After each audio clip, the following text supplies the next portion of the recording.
A paz do Senhor a todos. Meu nome é Solange Souza, sou a irmã Solange Souza, congrego na Assembleia de Deus Ministério Unidos Vencemos aqui em João Pessoa, na Paraíba, Brasil. Hoje eu tenho 36 anos, moro aqui em João Pessoa também, e eu quero falar aqui a respeito da história da igreja, o período de busca, de purificação, as respostas de Deus para a nossa vida e toda a renúncia que o Senhor nos pediu e toda a história que aconteceu na nossa congregação. No início eu tive bastante resistência em postar o que eu vou contar, porque há várias pessoas envolvidas. Porém, o que eu vou relatar aqui é verdadeiro e eu tenho como comprovar o que eu vou falar. Para isso, eu vou deixar aqui o endereço da igreja onde congrego, o número de telefone, e-mail e o nome de algumas pessoas que participaram dessas experiências de forma ativa ou ocular. Tudo começou quando Deus nos fez uma promessa que colocaria uma obra na nossa mão para cuidarmos. Essa promessa Deus havia feito quando eu ainda era criança. No entanto, na minha adolescência, eu me afastei da presença do Senhor e voltei 9 anos depois, quando eu tinha a idade de 22 anos, 20, 22 anos mais ou menos. No início da minha caminhada, o Senhor começou a usar os seus profetas para falar comigo a respeito da obra que Ele tinha na minha vida. E nessa época eu comecei a buscar bastante a face do Senhor. Eu me lembro que Deus usou uma serva sua para me dizer que estava fechando a porta para mim e que seria um tempo que o Senhor tinha reservado apenas para que eu buscasse a sua presença. Foi um tempo, pouco mais de um ano, onde eu acordava e em seguida eu fazia meus serviços domésticos. Quando eu terminava, fechava todas as portas e janelas da minha casa e eu começava a orar, louvar, ler a palavra. Normalmente eu revezava entre essas três coisas que eu citei, eu ia revezando entre palavra, louvor e oração. E eu passava o período da tarde sempre fazendo isso. Com o passar do tempo, o Senhor começou a cumprir algumas de suas promessas em minha vida, e uma delas foi que colocaria um rebanho em minhas mãos. Eu me lembro que eu comecei a sonhar durante algum tempo com bebês e também com gravidez. Todos os dias eu sonhava as mesmas coisas. Geralmente, nos sonhos, eu estava grávida e tinha filhos, e eram filhos de idades diferentes. Bebês recém-nascidos, crianças que aparentavam terem 1 ano, 2, 3, 5. Houve uma vez que eu sonhei que eu tinha 5 filhos e eu estava grávida do sexto filho. Eu me recordo que no sonho chegou a hora do parto e eu comecei a sentir muitas dores e me dirigi a um hospital. Porém, teria que ir muito rápido, porque o bebê já estava nascendo, e se eu demorasse, não daria tempo de chegar até a maternidade. E eu guardava todos esses sonhos no meu coração. Assim como a Bíblia diz, né, que Maria fazia. Está escrito lá em Lucas, capítulo 2, versículo de número 51, a parte B. E na parte B desse versículo que eu citei, Lucas 2, 51, vai dizer que Maria, mãe de Jesus, ela guardava todas as coisas no seu coração, ou seja, tudo que ela via, que ela ouvia, que ela vivenciava, ela guardava, ela não desperdiçava, ela não esquecia, ela guardava ali na sua memória como se fosse uma promessa que Deus havia feito. E chegou um período que eu já tinha até me adaptado, que quase toda noite eu sonhava grávida e tendo filhos. Então, o Senhor começou a ministrar no meu pensamento, no meu coração nessa época, que era espiritual. Tem pessoas que dizem que sonhar com bebês significa luta. Eu não posso dizer que é o que não é luta, mas no meu coração o Senhor só ministrava que era filhos na fé que viriam, era filhos na fé. Isso ficou no meu pensamento e o Espírito Santo foi ministrando o que seriam esses filhos espirituais. E eu me lembro que teve duas pessoas que Deus usou para falar comigo. A primeira pessoa, uma das pessoas, melhor dizendo, foi a irmã Jo. A irmã Jo era uma senhora de cabelo branco, eu não sei o nome dela completo. Ela congregava na igreja pentecostal Deus é Amor. Hoje a irmã Jo já partiu para o Senhor. E foi lá na igreja Deus é Amor do Grotão, que era uma congregação onde eu congregava na época, que Deus usou ela para falar comigo. E a outra foi a irmã Davina. Eu me lembro que eu estava na igreja, no Grotão, onde eu congregava, como eu disse, e a irmã Jo fez uma oração. E no meio da oração ela parou para contar uma visão que Deus tinha dado a ela naquele momento. E a visão que a irmã Jo contou foi a seguinte, abre aspas, o Senhor acaba de me dar uma visão, disse ela, né? O Senhor acaba de me dar uma visão com a irmã Solange. e me mostrou que a irmã tinha um bebê no seu colo. Um bebê, mas era uma bebê, menina. E essa bebê, ela tinha um vestido branco até os pés. E a irmã Jo dizia: eu perguntei ao Senhor o que significava essa bebê. E o Senhor me respondeu e disse que essa bebê não se refere a uma gravidez física, mas será uma igreja que ele vai colocar nas suas mãos. Naquele momento eu não aceitei. Eu me lembro que eu não quis receber aquela promessa da parte do Senhor, porque ela ia contra os meus planos pessoais e também ao que eu pensava naquela época. O que eu pensava naquele momento, ela ia contra. Então, com o passar dos dias, o Senhor deu outra visão, igual à irmã Davina. Eu me lembro que tinha um grupo de pessoas orando na casa da irmã Dagnalda, também no Grotão, e quando terminamos a oração, a irmã Davina contou a visão. E a visão que ela teve foi que eu tinha uma bebê com vestes brancas também até os pés. E ela me disse que Deus falava que o significado era uma igreja que o Senhor ia colocar um rebanho nas minhas mãos. Eu fui para casa pensativa e a partir dali muitas coisas começaram a acontecer. E o detalhe é que na época eu ganhava algumas almas para o Senhor. E eu encaminhava essas almas para as igrejas mais próximas e as igrejas que eu sabia que tinha santificação. Mas com o passar do tempo, eu me lembro que quando eu encontrava com essas pessoas nas ruas, algumas delas tinham se desviado. E eu pude observar que não bastava apenas ganhar a alma, mas tinha todo um trabalho de estruturação após você ganhar aquela alma para o Senhor. E aquilo me doía quando eu encontrava algumas daquelas almas fora da presença do Senhor na rua.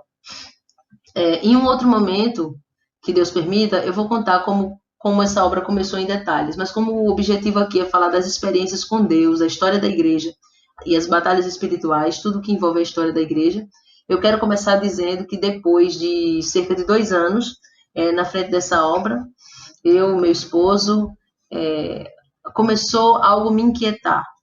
E foi justamente o fato de sermos uma igreja igual às outras. Eu não digo isso no sentido de tentar diminuir de maneira alguma as outras igrejas. O que digo é que o povo de Deus passou a ser uma instituição, na qual se baseia em irmos para a igreja e a gente volta da mesma forma que fomos. E eu queria ver algo diferente da parte do Senhor e ter experiência com Ele. Porque as igrejas hoje estão muito parecidas. É claro que há uma mudança, uma diferença não em outra coisa, mas as igrejas hoje se baseiam mais em uma instituição. E eu sentia que a gente estava muito parecido também a isso. Isso passou a me inquietar. Inclusive, eu falei para o Senhor muitas vezes que eu não pedi para estar na frente dessa obra. Então, eu dizia que se ele fez aquela promessa na minha vida, que era uma promessa que eu não queria, e ele cumpriu, eu comecei a dizer ao Senhor em oração que eu queria ver algo novo, diferente, principalmente porque eu não via coisas grandes, como diz as Escrituras, e o meu coração passou a desejar muito a presença do Senhor de forma mais intensa e real. Eu queria sentir a presença de Deus de forma forte e contínua, mas não somente na vida pessoal. Eu queria que toda a igreja experimentasse ter essa comunhão com o Espírito Santo e que os sinais nos seguissem, como diz as Escrituras no Evangelho segundo escreveu São Marcos, no capítulo 16, do versículo 17 ao 20, que vai dizer: estes sinais seguirão aos que crerem. Em meu nome expulsarão os demônios, falarão novas línguas, pegarão nas serpentes, e se beberem alguma coisa mortífera, não lhes fará dano algum, e porão as mãos sobre os enfermos e os sararão. Essa era uma das promessas que as Escrituras têm para nós, que eu comecei a citar para o Senhor. Citei outras também, mas essa era uma das. Por isso que eu achava que o que estávamos vivendo era pouco, comparado ao que diz a Bíblia. Sentíamos a presença do Senhor nos cultos, Deus falava conosco. Eu me lembro que nesse período o Senhor me usava na palavra, na profecia, algumas visões, sim, mas dentro de mim eu queria mais. E eu passei a orar dizendo ao Senhor que eu não pedi para estar ali, como eu já falei. E nem tampouco eu queria. Mas já que ele prometeu algo que eu não queria e cumpriu, indo contra o que eu pensava e que eu desejava, sem que eu precisasse dividir igreja nenhuma ou puxar o tapete de alguém, ou até mesmo tentar dar uma ajuda para Deus para que algumas promessas se cumprissem, foi tudo no tempo do Senhor. Então, nesse caso, eu me senti muita vontade diante do Senhor para pedir a Ele coisas grandiosas. Eu uso o termo coisas grandiosas para falar da parte espiritual e não de coisas materiais, porque para mim, tudo que envolve a parte espiritual são coisas grandiosas dadas por Deus a nós. Então, já que ele prometeu que eu não queria e cumpriu, então eu comecei a pedir essas coisas maiores, espiritualmente falando.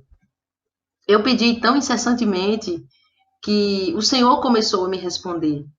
E sempre as respostas de Deus giravam em torno de pedir mais oração para mim e para a igreja. Jejum, mais santificação de mim e da igreja.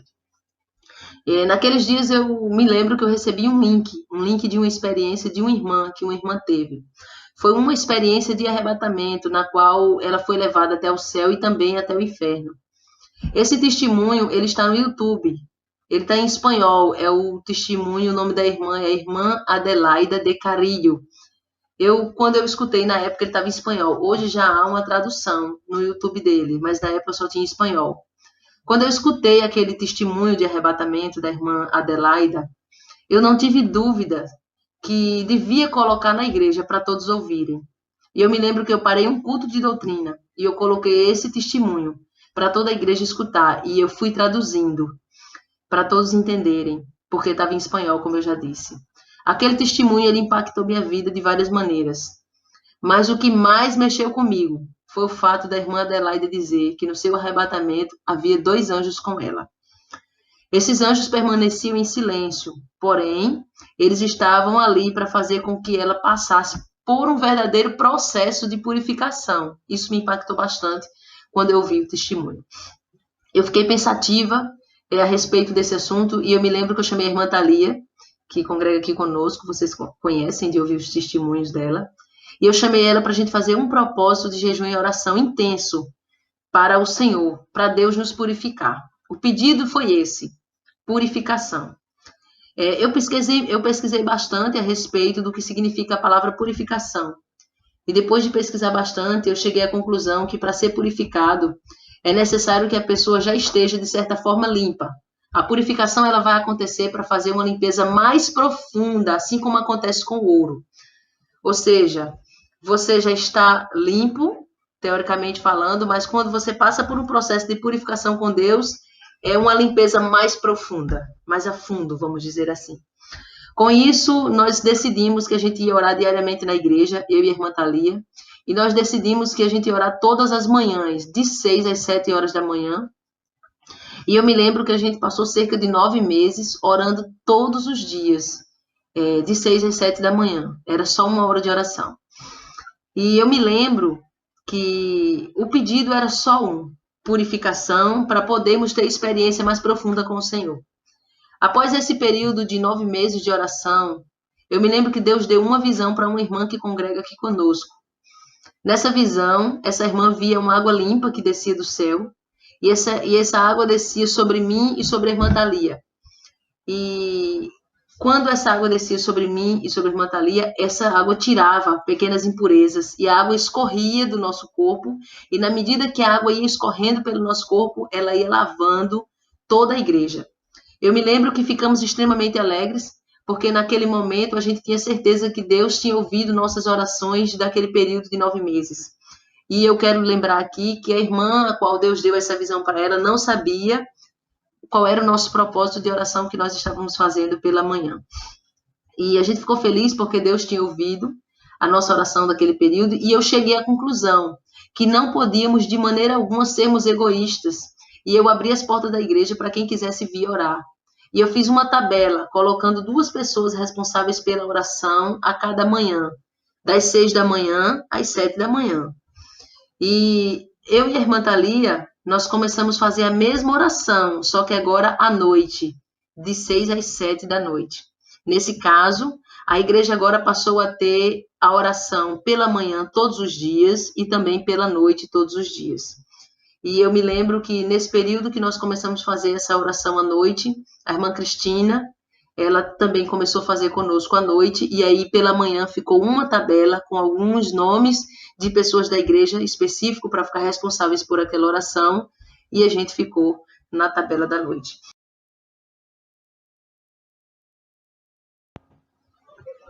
Bom, nós já havíamos passado pela primeira etapa, que, como eu já falei, foi a oração pela manhã.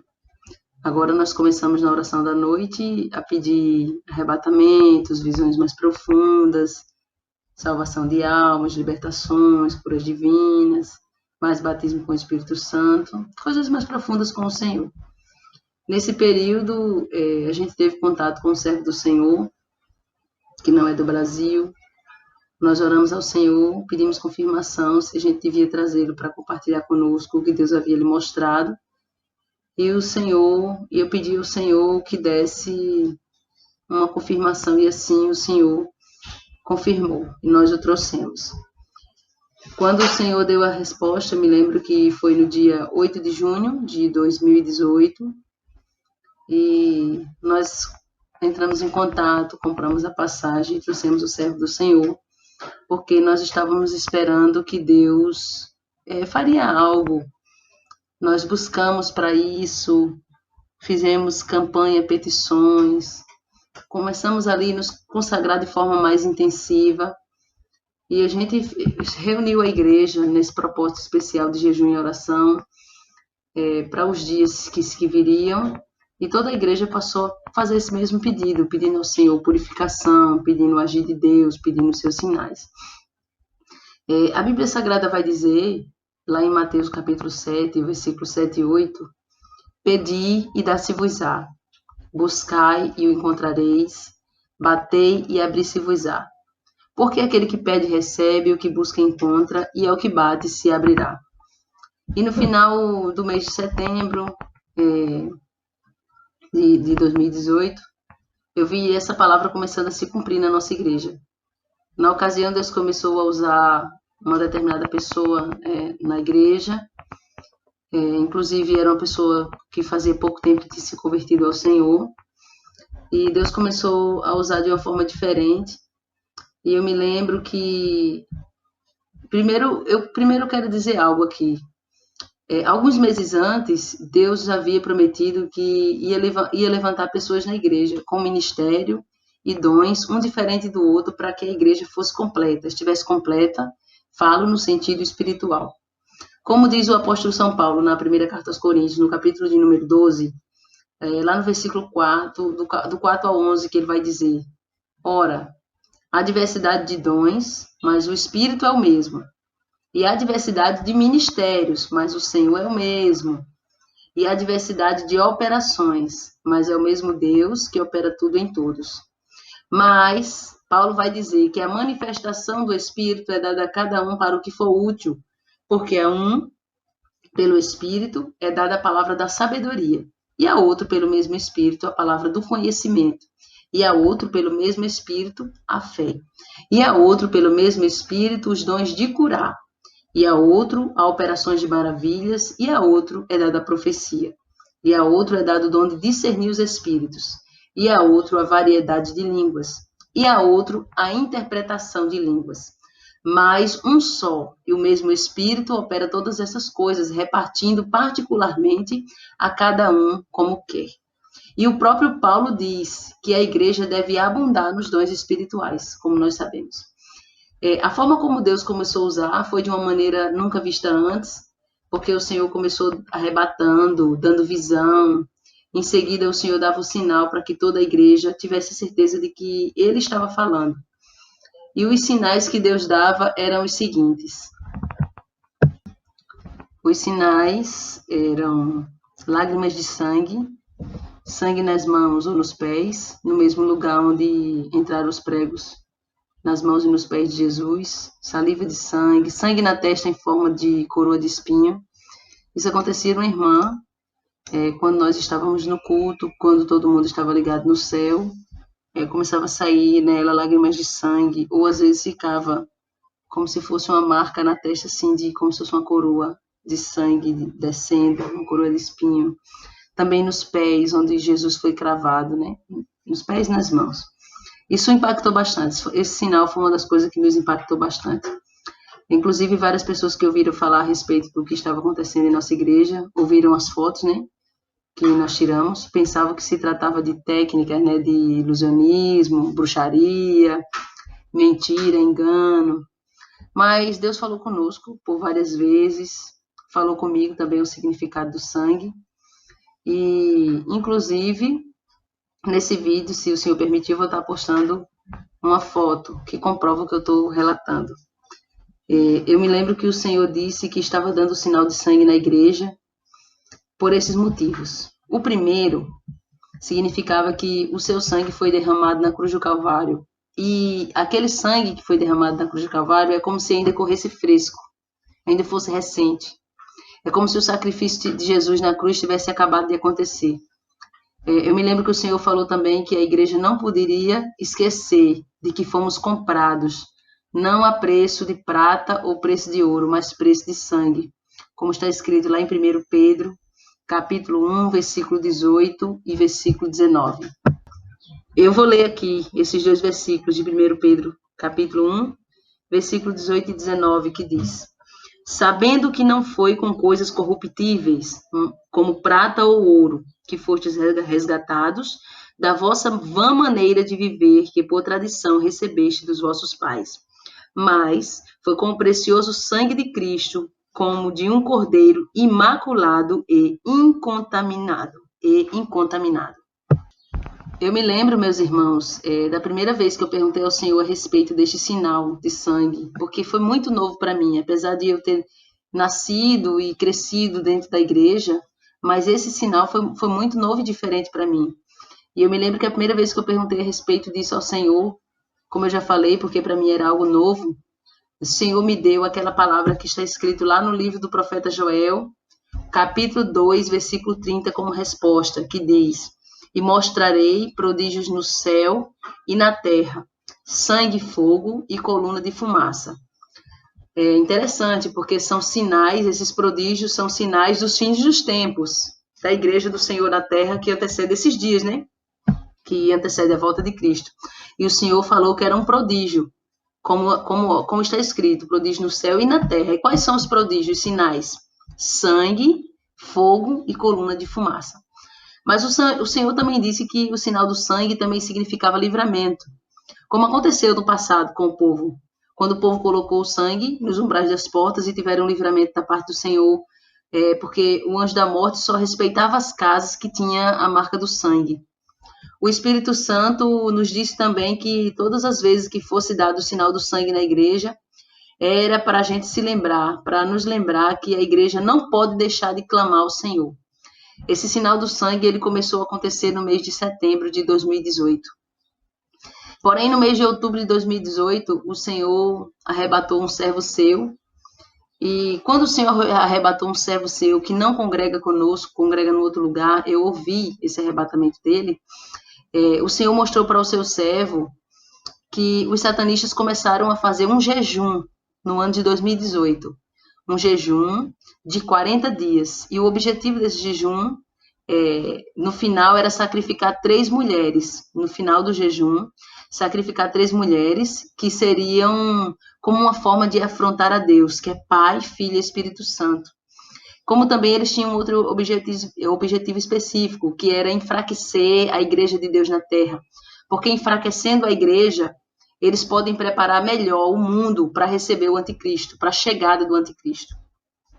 Neste mesmo arrebatamento, Deus mostrou também ao seu servo que havia somente no mundo inteiro 102 igrejas, no mundo inteiro combatendo contra Satanás de forma correta, ou seja, através de jejum, oração e santificação, tanto interior como santificação exterior. Eu me lembro que naquele momento eu me perguntei, e perguntei para Deus, eu perguntei para mim mesmo e perguntei para Deus também, se a nossa igreja estava inserida neste pequeno número, já que esse número que o servo do Senhor falou era um número a nível mundial. E eu decidi, quando eu ouvi aquele testemunho, eu decidi que toda a igreja ia entrar num jejum de 40 dias também, para combater contra as setas de Satanás. Daí eu me recordo que eu fiz uma tabela de jejum. Já tinha a tabela da oração, como eu falei, pela manhã, e já tinha a tabela da noite, onde eu especifiquei pessoas para estar responsáveis por abrir a igreja e ficar lá naquele período de oração, tanto pela manhã como pela noite. Agora entrou a tabela do jejum. Nessa tabela do jejum, eu coloquei os nomes de todos os membros da nossa congregação. Ia funcionar da seguinte forma: a primeira pessoa ia entrar no jejum, e quando ela entregasse o jejum, o próximo já pegaria no mesmo momento que a pessoa que a primeira entregou. E assim ia sucessivamente, um entregando e outro começando, para que a tabela ficasse girando de forma ininterrupta. Terminada a tabela do jejum, quando o último terminasse aquele jejum, voltaria para o primeiro novamente, e assim a tabela ia ficar sempre girando, até completar os 40 dias de jejum ininterrupto de toda a igreja. Nós fizemos isso para que a igreja sempre estivesse com alguém em jejum, como eu falei, de modo que o jejum não quebrasse. Terminando os 40 dias, eu decidi continuar com aquela tabela, orei ao Senhor e nós decidimos continuar com a tabela de jejum. E nós continuamos. Então, hoje, a nossa igreja tem um jejum 24 horas ininterrupto. Sempre um está jejuando. Quando aquele está jejuando, que termina, já liga para o próximo da tabela. Irmão fulano, você é o próximo, eu vou entregar o jejum de tal hora, você já começa de tal hora. Então, assim vai ficando um jejum 24 horas de toda a igreja. É uma espécie também de comunhão. Falando assim, parece até que foi fácil. No entanto, eu vou começar a relatar mais adiante as batalhas espirituais que nós enfrentamos quando nós começamos a buscar o Senhor dessa forma mais intensa. Eu posso dizer que verdadeiramente a gente comprou uma briga com o inferno. Você pode até estar aí ouvindo esse relato e você pode pensar que nós antes não tínhamos vida com Deus. Não, pelo contrário, nós sempre pregamos santificação. Sempre preguei santificação, como eu já falei no início. Não posso ser hipócrita aqui. Não, eu sei que o Senhor me usava quando Ele queria, na profecia, na palavra, como eu já falei. Mas eu queria mais. Ainda assim, eu sentia uma mesmice. Então, quando o Senhor começou falando conosco, começou cobrando algumas coisas, a gente foi se entregando naquilo que o Senhor foi falando, mas com isso também vieram as batalhas espirituais. Nós compramos uma briga com o inferno. A gente não queria comprar uma briga com o inferno, mas automaticamente, quando você começa a dar ouvido mais à voz do Senhor em tudo e a buscar mais, automaticamente você já compra essa briga, mesmo que você não queira.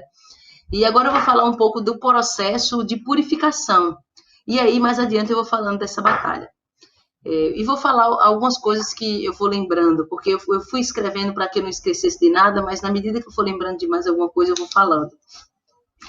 Para cada batalha, o Senhor começou a nos dar uma estratégia diferente. E para todas as estratégias era necessário oração e jejum, e nos santificarmos a cada dia mais. No entanto, dentro dessas estratégias que o Senhor foi nos dando, sempre, sempre, a purificação era a palavra que o Senhor mais falava conosco. Tanto em pregações, como em profecias, quando dava alguma visão para alguém na igreja, como eu já disse. Bom, eu achava que a purificação era o mesmo que santificação. Eu achava que era a mesma coisa. Na verdade, estão ligadas, tanto a purificação como a santificação. Mas a purificação, ela é a santificação de forma mais afunilada. No caso, é todo o processo que nos envolve até chegarmos à santificação. A purificação é todo o processo que nos envolve até chegarmos à santificação. Daí, eu entendi que a purificação faz parte do processo, certo? Eu entendi que essa purificação que o Senhor estava cobrando dos nossos olhos, ouvidos, nariz, língua, mãos, coração, pés, estava ligada diretamente ao que eu vejo, ao que eu ouço, ao que eu pego, ao que eu cheiro, ao que eu falo, onde eu piso e, consequentemente, até ao que eu penso. Nesse período, por exemplo, de cobrança do Senhor sobre a igreja, eu me lembro que uma das primeiras coisas que o Senhor nos cobrou foi a purificação dos nossos lábios. Por exemplo, para purificar nossos lábios, não é simplesmente parar de chamar palavrão ou parar de contar piadas imorais. Lembremos que a Bíblia diz que a boca fala do que o coração está cheio, certo? Então, para que eu possa purificar os meus lábios, tenho que começar pelo meu coração. Mas a pergunta é, o que faz o meu coração ficar imundo? Primeira coisa, o que eu tenho visto com os meus olhos? O quê? O que eu tenho visto com os meus olhos? Imoralidade? que pode ser através de até mesmo imagens, vídeos, sensualidades, cena obscena, etc. Aí vai muitas coisas. Pensemos no que a Bíblia diz, em Mateus capítulo 6, versículo 22 e 23. Leiamos, diz assim: a candeia do corpo são os olhos, de sorte que, se os teus olhos forem bons, todo o teu corpo terá luz. Se, porém, os teus olhos forem maus, o teu corpo todo será tenebroso. Se, portanto, a luz que em ti há são trevas, quão grandes serão tais trevas? Nesse caso, para que eu possa purificar meu coração, eu tenho que começar pelos meus olhos, não olhando para certas situações, determinadas coisas e até objetos, viu?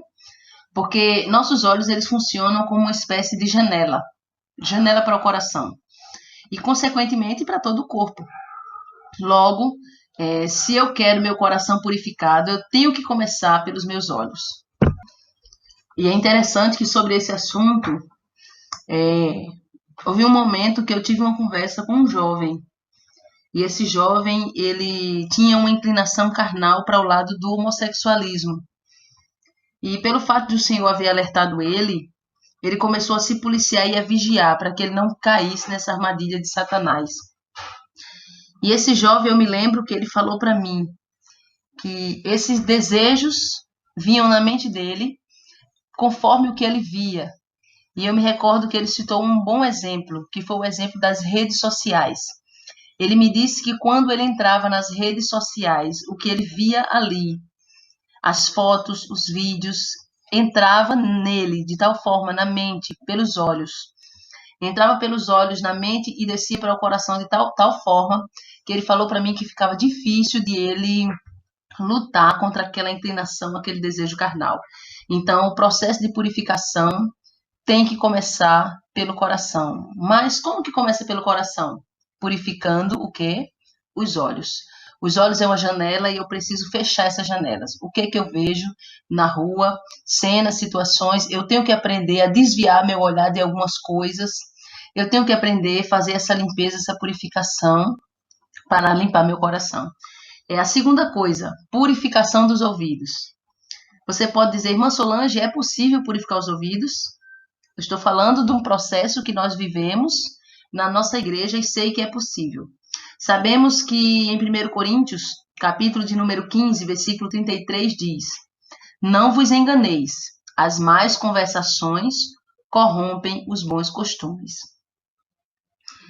Como purificar os ouvidos? Se você está na escola, no trabalho, na vizinhança, no meio dos familiares, envolvido em mais conversações, automaticamente os teus bons costumes que você aprende na casa do Senhor, que você aprendeu todo o tempo, vai ser corrompido. Então, o que você escuta, ele te provoca também sensações, inclusive no corpo físico. Então, você quer uma purificação, quer que Deus te purifique para você ter algo maior do Senhor, mas tem que purificar os ouvidos, o que você escuta. Aí você pode dizer assim, mas irmã Solange, uma coisa é eu purificar os meus olhos, os meus lábios, outra coisa é eu purificar meus ouvidos. Eu não tenho controle do que eu escuto. Porque a pessoa pode dizer isso. Mas vamos lá. Ainda que eu não fale nada que desagrade ao nosso Deus, só o fato de eu estar ouvindo essas más conversações, eu sou corrompido, eu me corrompo. Por isso, no livro de Salmos, o salmista Davi nos aconselha a não nos assentarmos na roda dos escarnecedores. Isso porque o que nós ouvimos desce para o coração. Por esse motivo é que há muitos crentes confusos e com dificuldade de tirar alguns desejos do coração, porque eles escutam coisas que o Espírito Santo não se agrada, e aí enche o seu coração de malícia. Então, deixa eu dar um exemplo aqui bem interessante. As tuas amizades. Eu conheço uma pessoa que disse que pode servir ao Senhor sem abrir mão das amizades que tinha antes do mundo. Eu posso lhe garantir que não pode. Por quê? Porque a pessoa fica ali tentando servir ao Senhor, mas com as amizades do mundo. Quando encontra com aqueles amigos das antigas, os amigos vão contar as mesmas piadas que te contava antes, vão chamar palavrão sem receio algum e o teu ouvido está ali. ouvindo tudo. Me diz, aonde está a purificação dos teus ouvidos? Mas você quer ouvir a voz do Senhor de forma audível nesse teu ouvido. Primeiro você precisa purificá-lo. Da mesma forma, é o que cheiramos. Entra agora a purificação da nossa narina, do nosso nariz. Você pode até se espantar com isso que eu vou dizer, mas não, faz parte do processo de purificação. Você pode dizer assim, mas irmã Solange, aí já é demais, eu não posso controlar. Ou você também pode pensar, como assim? Que tipo de cheiro que o meu nariz vai cheirar que o Senhor não se agrada? Simples.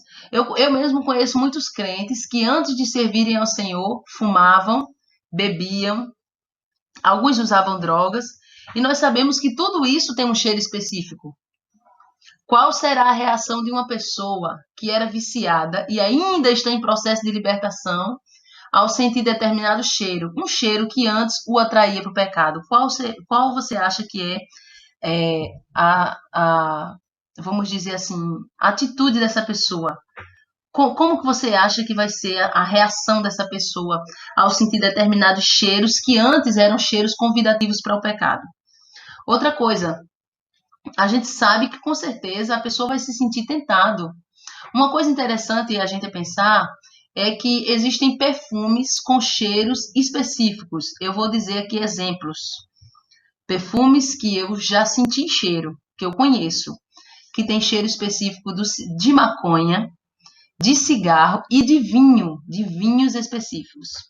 Uma pessoa que usa ou cheira esse tipo de perfume, às vezes um perfume com cheiro que já representou um pecado na sua vida.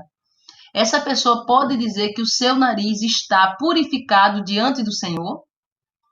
Eu tenho um exemplo para dar aqui, e é muito pertinente esse exemplo. Eu me lembro que no Natal do ano passado, vai fazer agora um ano, agora no dia 25. No dia de Natal do ano passado, a nossa igreja se reuniu para fazer um jantar na casa de um casal de membro que congregava conosco. E eu quis me reunir com esses irmãos, não porque a gente comemore o Natal, nós não comemoramos o Natal aqui, dia 25 de dezembro, como o mundo por aí afora, porque essa festa é uma festa totalmente idólatra e eu vou até dizer pagã. Mas porque tem muitos crentes que são novos convertidos, estão em processo de libertação e outros nem são novos convertidos, mas toda a sua família é ímpia. E ele não quer passar aquele feriado com a sua família, porque a sua família vai estar fazendo churrasco, vai estar bebendo, chamando palavrão. Ele prefere passar com os irmãos da igreja.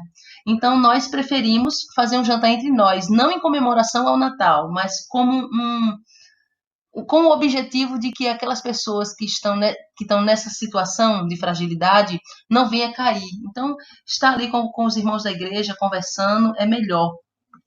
Então, nós fizemos esse jantar no ano passado, como uma forma de pegar essas pessoas, esses novos convertidos, essas pessoas que a família ia estar na bebedeira, para não estar junto, né, no meio ímpio, no meio sujo. Fizemos esse jantar, que foi na casa do irmão Diego. E eu me recordo que cada um levou um prato para o jantar. E naquela ocasião, teve uma irmã que ela levou duas garrafas de suco de uva porque ela não teve tempo de preparar o seu prato. E ela comprou 2 garrafas de suco de uva, esse suco de uva pronto, industrializado, que a gente conhece. Foi o que ela comprou e levou. De repente, quando nós estávamos lá, eu observei que havia alguns irmãos que estavam ainda em processo de libertação. E esses irmãos, eles estavam tomando esse suco de uva. É impressionante, mas pode acreditar, os irmãos estavam comparando aquele suco a um vinho. Justamente porque aquele suco em questão que a irmã comprou, ele tinha um cheiro muito, mas muito similar, muito parecido mesmo, a um cheiro de vinho. E eu pude observar que justamente as pessoas que estavam em processo de libertação, pessoas que vieram do alcoolismo, estavam cheirando aquele suco. E eles estavam bebendo aquele suco muito animado e, inclusive, fazendo comparação com o vinho. Eu acredito que, após essa breve explicação, já não será necessário falar mais nada, porque um crente não deve colocar o seu pé em qualquer ambiente ou utilizar as suas mãos para pegar determinados objetos, porque eu já expliquei dos olhos, dos ouvidos e do nariz. Então, automaticamente, daí você já imagina o que que tua mão pega e onde teu pé pisa. Isso é muito importante porque faz parte do processo de purificação. Nesse caso, a purificação diz respeito a manter o coração limpo. No entanto, é impossível ter e manter um coração purificado se os teus olhos, o teu nariz, a tua boca e os teus ouvidos não estão purificados. Não existe purificação completa se o cristão aceita renunciar a algumas coisas e outras não. Eu renuncio o que eu pego, mas eu não renuncio o que eu vejo. Outros renunciam o que vê, mas não renunciam o que ouve. Então, essa purificação está pela metade. A Bíblia mesmo vai dizer, no livro de Mateus, no capítulo 18, versículo 9, que se um dos teus olhos te faz pecar, arranca-o e lança-o fora. Porque é melhor que você entre no reino dos céus com um olho só, do que tendo os dois olhos ser lançado no fogo do inferno. Com isso, a palavra não está falando no sentido literal, mas no sentido de fechar por completo todas as brechas e não alimentar de forma alguma a concupiscência dos olhos. O nosso processo de purificação ele não aconteceu do dia para a noite. Eu estou falando isso para que fique claro, porque alguém pode pensar, nossa, foi do dia para a noite. Não, foi um processo. O processo já está dizendo, a palavra já explica que não é uma coisa que acontece de repente. Não aconteceu de um dia para o outro, foi e tem sido um longo processo. Que, na verdade, eu posso dizer com toda certeza que esse processo de purificação ainda está acontecendo em nossas vidas, dia após dia. Porque quando nos purificamos, quando a gente purifica uma área de nossa vida, ainda há outra para ser purificada. E prova disso é que o Senhor foi nos cobrando cada coisa por vez. E eu quero lembrar aqui que antes desse processo de purificação começar, nós, eu e os demais irmãos, como eu já falei, a gente já vivia uma vida de santificação. Eu pensava, inclusive, que estava tudo bem, porque o Senhor me usava na palavra, às vezes até de forma tremenda, muito profundo, me usava em profecia, como eu falei, mas para viver a realidade das igrejas atuais, eu diria que estávamos bem com o Senhor. Tá entendendo? Eu poderia dizer que estávamos satisfeitos, mas não é só uma questão de ser usado por Deus. O processo de purificação na minha e na tua vida não é para sermos usados por Deus, é para chegarmos até o céu. Então a gente está falando aqui basicamente de salvação. A gente está falando aqui especialmente de salvação. Agora eu quero falar das renúncias que nós começamos a fazer, que o Senhor foi nos cobrando para a gente fazer, para que a gente alcançasse aquele novo de Deus, aquele novo e maior de Deus. Sobre as renúncias, eu quero começar dizendo que a Bíblia diz, no livro de Provérbios, que Deus é a sabedoria. E hoje eu entendo que, na sua sabedoria, ele utiliza estratégias para aproximar o homem dele. E eu sei que se o Senhor tivesse nos cobrado tudo o que nos cobrou de uma só vez, desde o momento em que eu orei pedindo o diferencial para a igreja, a maioria dos membros não aceitaria. Talvez até eu não posso ser hipócrita, talvez até eu não aceitasse. Por esse motivo, o Senhor foi trabalhando conosco aos poucos. Ele dava algo espiritual e é interessante, porque depois que o Senhor dava algo espiritual, ele dizia para a gente que tinha algo maior para fazer, mas para que tivéssemos esse algo maior, essa promessa cumprida de algo maior, era preciso termos a presença efetiva do Senhor. Teria que haver a purificação por completo. Teríamos que renunciar mais ao mundo, porque a Bíblia diz sobre a quem mais é dado. Então, a quem mais é dado é mais cobrado. Foi aí que o Senhor nos cobrou a televisão. A televisão foi uma das primeiras coisas que o Senhor cobrou, porque, deixa eu falar uma coisa aqui, abrir um parênteses para falar um negócio. Eu nasci na Igreja Deus é Amor, na Igreja Pentecostal Deus é Amor, que não sei hoje, mas na época era proibido o uso da televisão e também ter televisão em casa. Mas com o passar do tempo, alguns crentes ali foram tendo e foram deixando de lado essa cobrança do Senhor, que Deus usava o seu servo, o missionário, para cobrar do seu povo isso aí. E quando houve a mudança que o Senhor mandou que eu passasse para a igreja, para a Assembleia permitia, a igreja que eu estou. Então, eu tinha televisão, mas o Senhor revelou que a televisão foi projetada no inferno. E qual o objetivo dela? O objetivo da televisão é colocar dentro das casas das pessoas o quê? Num primeiro momento, a imoralidade, a perversão, a perversidade, a maldade, a violência, e isso de uma maneira muito simples, né? Através da concupiscência dos olhos. E eu falei há pouco tempo de purificação dos olhos. Através da concupiscência dos olhos, e assim corrompe totalmente o caráter do ser humano. E aí a gente pensa, porque tem crentes que pode até falar assim, como eu já falei um dia. Não, mas a televisão não me controla, não. Eu sei o que eu posso e o que eu não posso assistir. Tudo bem, você diz isso. Porém, no teu programa que você diz que você pode assistir, ele tem pausa para comercial. E no comercial você vai ver comercial de cerveja.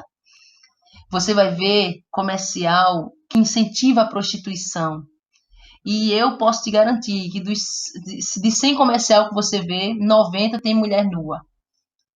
O comercial, às vezes, é de material de construção, mas aparece uma mulher pelada. Então, a purificação dos olhos aí não existe. Então, o primeiro objetivo da televisão ser projetada foi colocar tudo isso aí dentro das casas das pessoas. Concupiscência, imoralidade, perversidade, tudo isso aí. E qual foi o segundo objetivo? O segundo e maior objetivo, que é o objetivo principal. A televisão ela foi criada com o objetivo de apresentar o anticristo à Terra. Satanás apareceu para um homem, prometeu dar a ele riqueza e fama, se ele desenvolvesse aquele projeto diabólico, e assim aconteceu. E aí você pode dizer, não, mas quando o anticristo for apresentado, ele vai estar na internet, vai estar em todo canto. Sim, mas ele vai ser televisionado. Eu sei que hoje a maioria dos cristãos veem a televisão como um aparelho de informação. Um aparelho de informação qualquer, mas não é. Porque além de funcionar como um elo que liga o homem a Satanás, ao inferno, ainda promove e incentiva diretamente a prostituição e a violência. Pois mesmo sem sair de casa, o homem pode ter contato através da televisão com pessoas que matam, que roubam, que se prostituem e que mentem. Alguém pode argumentar que não vê novela, que não vê coisa indecente, como eu já falei. No entanto, você tem uma televisão dentro do seu lar. E se você tem uma televisão dentro da tua casa, automaticamente você já está dando legalidade para Satanás tocar na tua vida. Eu poderia citar aqui inúmeros exemplos de perturbações, possessões demoníacas, que eu já tive conhecimento, que eu já vi por causa da televisão. Mas eu vou tentar me fixar apenas no meu testemunho pessoal, certo?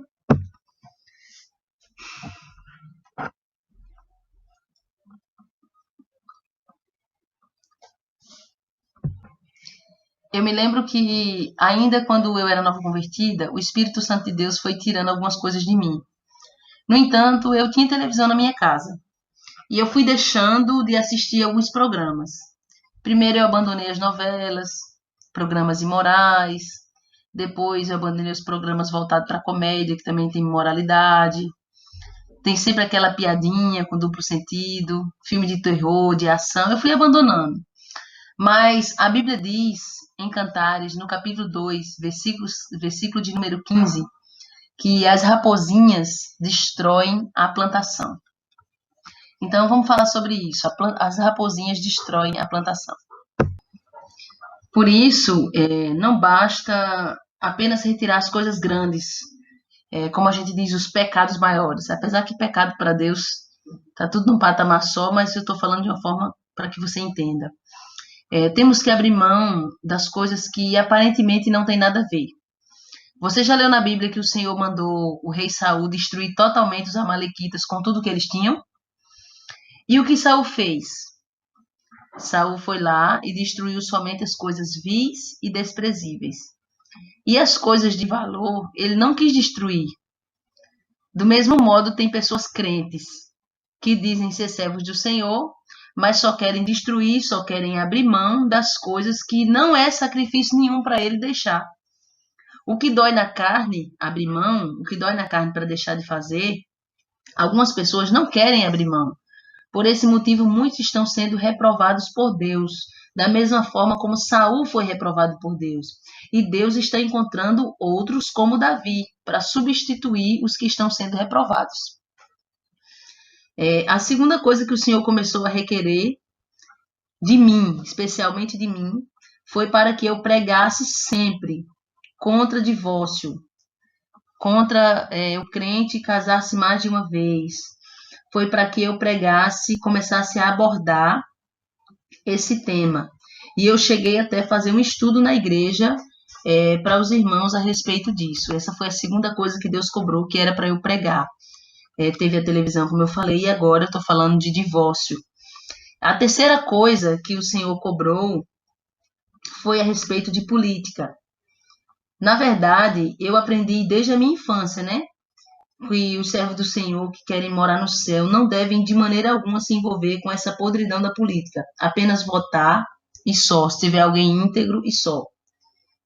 Que é complicado de encontrar hoje. Isso se os candidatos merecem, como eu falei, mas que não se envolva, que só apenas vote.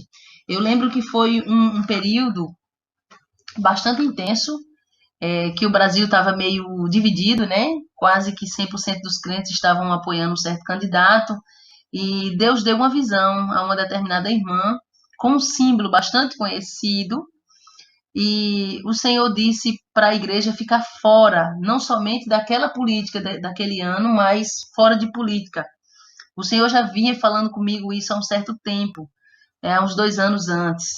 E eu me recordo que muitos crentes ignoraram nossa atitude, porque nós estávamos obedecendo a voz do Senhor e só a nossa igreja não estava se envolvendo com política, enquanto que tinha um monte de gente envolvido com política.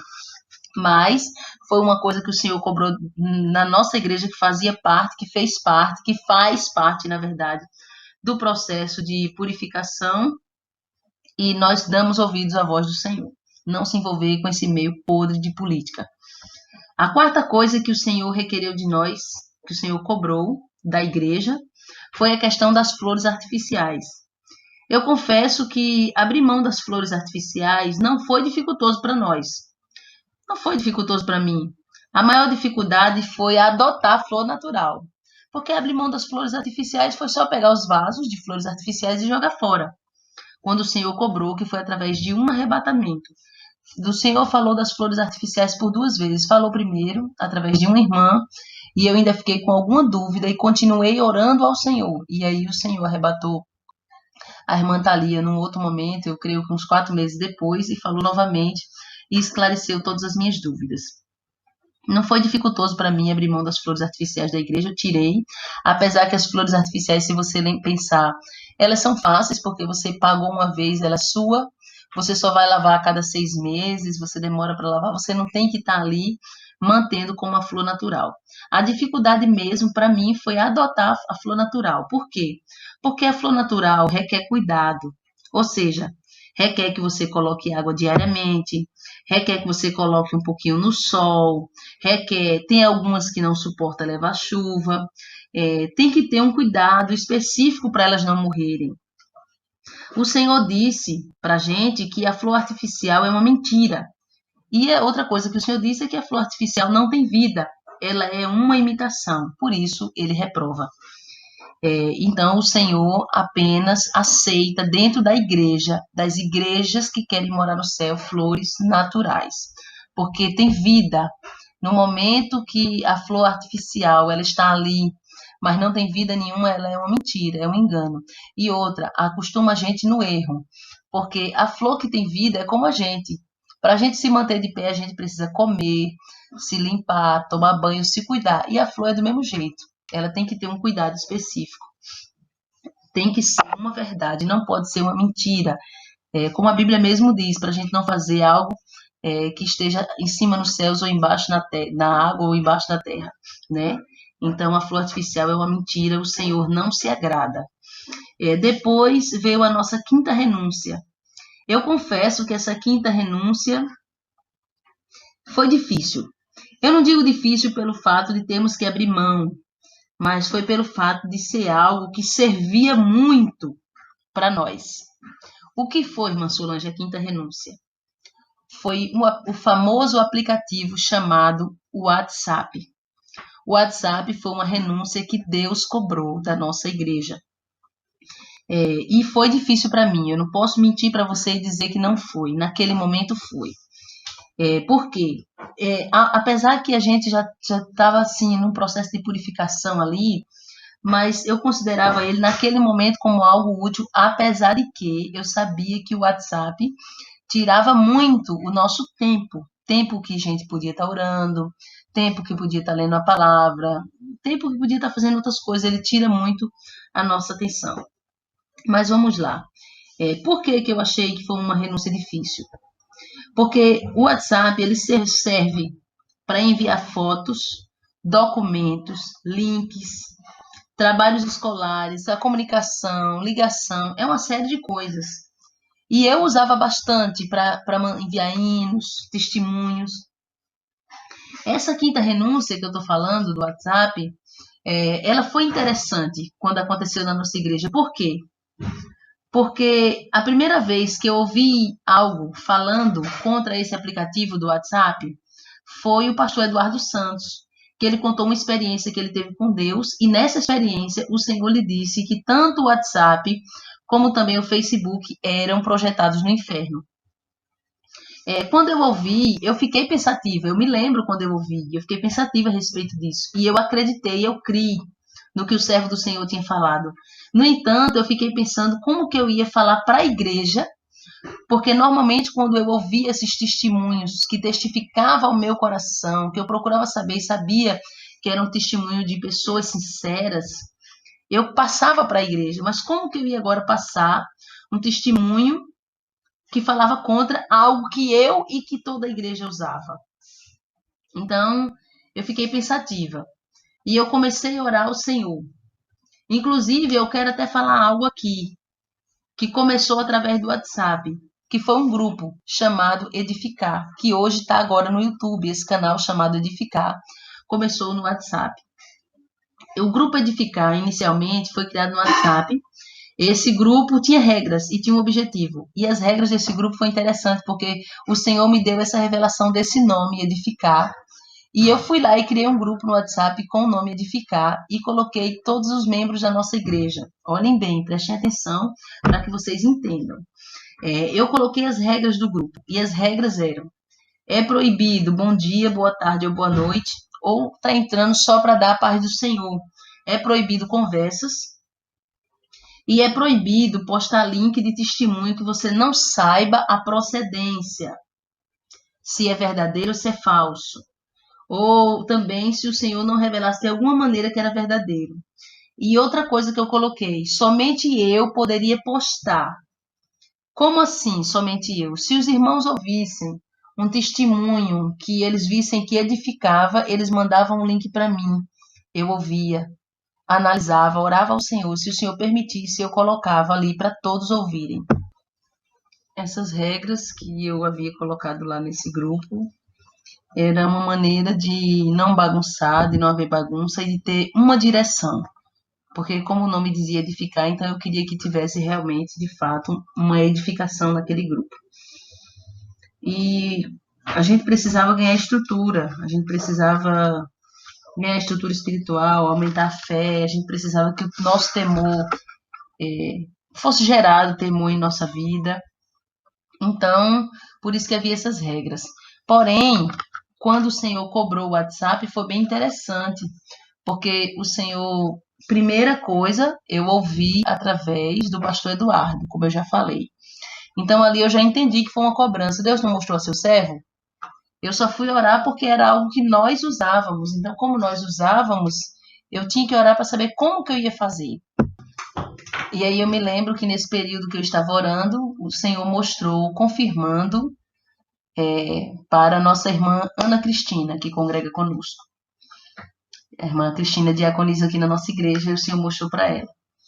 E quando o Senhor mostrou para ela, eu fiquei muito feliz, que eu estava querendo um jeito, um meio para a gente se sair daquele aplicativo. E ela contou na igreja.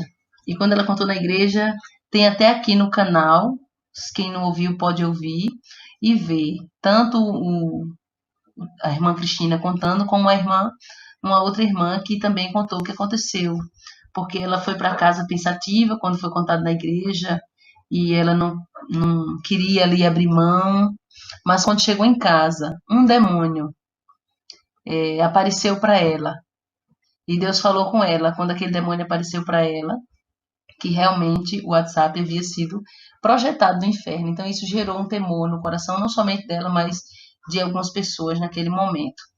E ali nós renunciamos o WhatsApp. E eu fiquei preocupada porque eu estava na universidade e a gente utilizava muito esse aplicativo para enviar arquivos. E eu comecei a pensar que outro meio, outra ferramenta, a gente ia substituir o WhatsApp, porque eu ficava preocupada. A minha preocupação era aquele grupo edificar, porque havia aquele grupo e eu não queria abrir mão, eu queria que as pessoas continuassem sendo edificadas. E aí o Senhor preparou outros meios para a gente continuar sendo edificado. E assim abrimos mão desse aplicativo, né?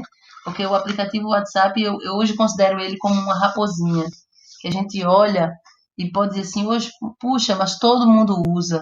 Mas se o Senhor cobrou, se o Senhor está dizendo que é um aplicativo projetado do inferno, dê ouvido à voz do Senhor. Alguém pode até achar que nós somos cafona, pode até achar, assim, uma coisa estranha pelo fato de a gente não usar. Alguém pode achar que a gente quer ser mais santo, mais crente do que os outros. Não, nós não queremos ser isso. Até porque você está falando, você está ouvindo, melhor dizendo, você está ouvindo uma pessoa que usou. Você não está ouvindo uma pessoa que nunca usou falar. Você está ouvindo uma pessoa que usou, que gostou do aplicativo e que usufruía dele. Mas quando se trata de salvação, a gente não deve sofrer. A gente não deve, vamos dizer assim, insistir, porque a gente pode sofrer o dano, como diz a Bíblia Sagrada. Veja bem, a gente tem uma oportunidade de vida aqui na Terra. Morreu, partiu, a gente vai se encontrar com o Senhor, viver eternamente com o Senhor. Ali não há dor, não há tristeza, não há doença, não há angústia. Ou viver eternamente com Satanás sendo torturado. Aí você pensa assim, não tem nada a ver. Você diz não tem nada a ver. Mas quando você perecer, quando a tua carne descer à sepultura, você não vai ter mais volta. E aquilo que você vai ver que te levou para o inferno, você vai querer voltar atrás e não vai poder. Aí eu quero terminar essa primeira parte da história da nossa igreja aqui em João Pessoa. Eu quero terminar essa primeira parte fazendo uma pergunta. Vale a pena? Vale a pena você correr o risco e sofrer a consequência? Porque você pode dizer, eu acho que não tem nada a ver. Mas quando eu e você partir, não teremos como voltar atrás. Então, o WhatsApp foi uma renúncia que nós fizemos, difícil de fazer, mas nós decidimos pensando na nossa salvação, porque o Senhor nos cobrou. E eu vou continuar no próximo áudio para que não fique muito longo. Então, eu vou continuar a segunda parte falando qual foi a próxima renúncia nesse processo de purificação que o Senhor cobrou de nós. E aí eu vou começar a falar as coisas que o Senhor começou a fazer a partir do momento que ele começou a dar esses sinais de arrebatamentos, sinal do sangue, o que é que ele começou a fazer para que gerasse o temor no coração do povo, para que a igreja não ficasse uma igreja exaltada por causa dos dons, para que a igreja não ficasse uma igreja fixa só em sinais. Deus também tratou conosco nessa área. Então, no próximo áudio, eu vou completar dizendo, tá bom? Então, está aí a primeira parte da história da nossa igreja e eu não posso terminar essa primeira parte sem fazer um apelo. O meu apelo é para não crentes, o meu apelo é para desviados, o meu apelo é para crentes que estavam fazendo a obra do Senhor, querendo mais do Senhor, mas sentia até hoje um impedimento na sua vida. E eu posso dizer que eu sempre lutei para ser uma mulher de oração. E eu orava, não é que eu não orava, mas eu sentia um impedimento muito grande na oração. Então, era uma barreira que eu não entendia por quê, se eu me santificava, por que eu encontrava essa barreira na hora da oração. E eu posso dizer para vocês que eu percebi uma diferença muito grande depois que eu renunciei esse aplicativo por nome de WhatsApp e depois que eu abri mão do Facebook. Hoje eu já não posto em Facebook. Eu entrava no Facebook, no meu entendimento eu só postava coisa que edifica. Mas o Senhor mandou abrir mão, o Senhor mostrou. Então eu abri mão e eu senti uma diferença na minha vida espiritual. E a primeira coisa que eu senti foi aquela barreira que eu sentia na oração que caiu por terra. Por isso que estou aqui fazendo o convite a você, crente, não crente, desviado.